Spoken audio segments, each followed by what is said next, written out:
Take a look at this room. This isn't some big city council meeting. Nope, this is Saline Township, Michigan, a pretty small farming community just south of Ann Arbor. And what you're looking at here, well, it's the front line of a brand new kind of battle, one that's turning neighbor against neighbor and pitting a quiet way of life against the relentless march of technology. A sleepy little farm community. You know, that's how one resident, Rafael Recchia, describes his home. For generations, life here has been all about corn and soybeans. It's exactly the kind of place people move to for a little peace and quiet. But that peace, it's being completely shattered by a force that is reshaping our entire world. Okay, so let's really get into this. What's happening in Saline Township is a story that's playing out all over the country. It's a tale of how this global AI boom is landing, quite literally, right in people's backyards. So here's the thing. Saline Township was picked to be the site for Michigan's very first hyperscale data center. And we are talking about a massive, massive facility built to power the servers that train artificial intelligence. This proposal didn't just bring the idea of bulldozers. It brought a deep and honestly a pretty painful division to the whole community. And this just lays out the conflict perfectly. On one side, you've got farmers who stand to make an absolute fortune. One of them called the offer for his land astronomical. For him, it's simple. Progress is going to happen. But on the other side, you have residents who are terrified that this progress is going to destroy their quiet rural life with constant noise, light pollution, and traffic, forever changing the very character of their town. All right, so to really understand why a sleepy farm town is suddenly at the center of this high-tech storm, we have to pull back the curtain and look at the massive unseen engine that's powering our entire digital world. The simple truth is, the AI revolution we hear about every single day isn't just happening in the cloud. It needs a staggering amount of physical stuff on the ground. There's a $1 trillion global investment rush happening right now to build these warehouses, these server farms, the data centers that make all of AI possible. And the scale is just mind-blowing. The price tag for this one project in Saline Township, which has the nickname Project Stargate, is $7 billion. Let that sink in. That is a global-level investment landing in a community of just over 2,000 people. So let's try to make that $7 billion a little more real. The plan is for 3 enormous buildings on 250 acres of what used to be farmland. And the combined size of those buildings? 28 football fields. It's an industrial footprint on a scale this community has never, ever seen. So, as you can probably imagine, this leads to some pretty serious questions. Beyond the promise of tax money and tech jobs, communities all across America are starting to ask, what is the true cost of becoming a hub for big tech? Now this is fascinating.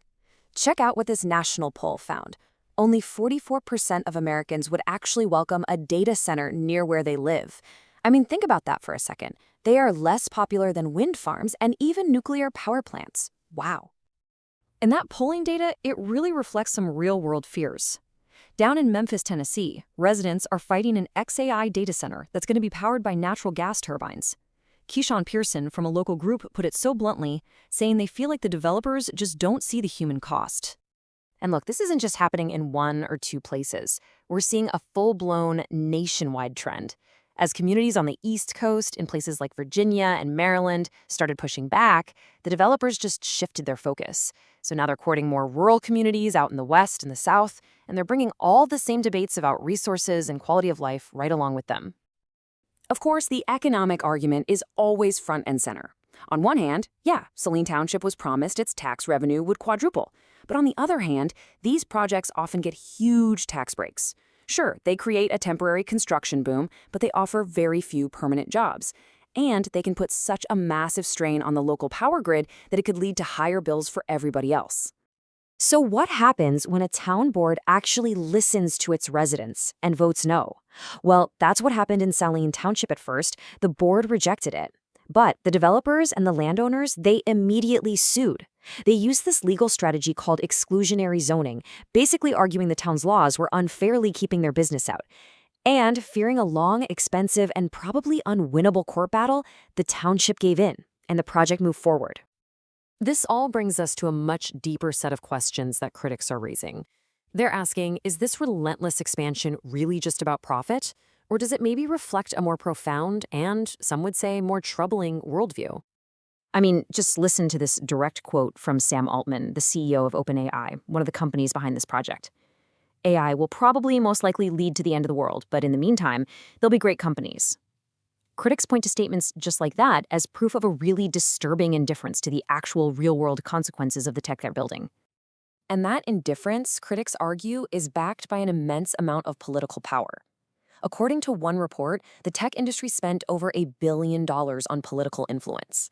At the same time, we've seen regulatory bodies weakened and investigations dropped, creating what some people are calling a business-friendly environment that just fast-tracks these exact kinds of projects.